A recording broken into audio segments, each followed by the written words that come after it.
పథకాలేమో మన కాంగ్రెస్ ప్రభుత్వం ఇస్తున్నది, సొమ్మొక్కడిది సోకొక్కడిది అన్నట్టు అక్కడ పాయల్ శంకరు అన్నిటికీ మొన్న ఫండ్స్ వచ్చినాయి, ఆ ఫండ్స్కు ఆయన పోయి ముగ్గేస్తున్నాడు.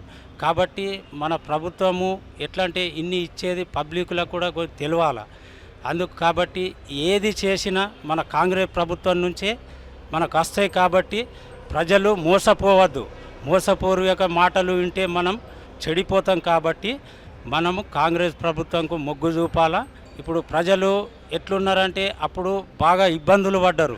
ఈ కాంగ్రెస్ ప్రభుత్వం ఉన్నన్ని రోజులు మనకేం ప్రాబ్లం ఉండదు, మన రేవంత్ అన్న అండగా ఉంటారు.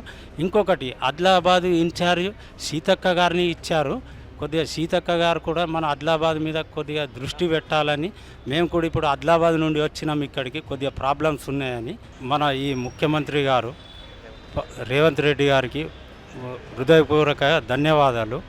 ఎందుకంటే ఆ ప్రభుత్వం కంటే ఈ ప్రభుత్వం గొప్పగా పథకాలు అందిస్తున్నారు. ఎందుకంటే అది వృధాగా వెళ్ళిపోయింది. అప్పుల పాలు చేసిన మన కేసీఆర్ ఇప్పుడు రేవంత్ రెడ్డి గారు అన్నీ చక్కగా చేస్తున్నాడు.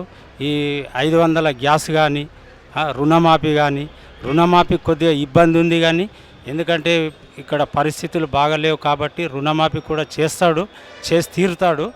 మన రేవంత్ అన్న గారికి ప్రత్యేక ధన్యవాదాలు. ఎందుకంటే ఈ పింఛన్లు కానీ మంచి వ్యవస్థ నడుస్తున్నది. కాంగ్రెస్ ప్రభుత్వం వల్ల మంచిగానే ఉంది. ఆదిలాబాద్లో ఇప్పటి వరకు ఏ గరీబ్ గాళ్లకు ఒక్క ఇల్లు కూడా ఇచ్చింది దిక్కు లేదు. అది మన దళిత బంధు ఇచ్చిండ్రు కదా, డబ్బులు తీసుకొని కొందరికే ఇచ్చిండ్రు, అందరికీ రాలేదు. Subscribe us and press the bell icon for more interesting updates.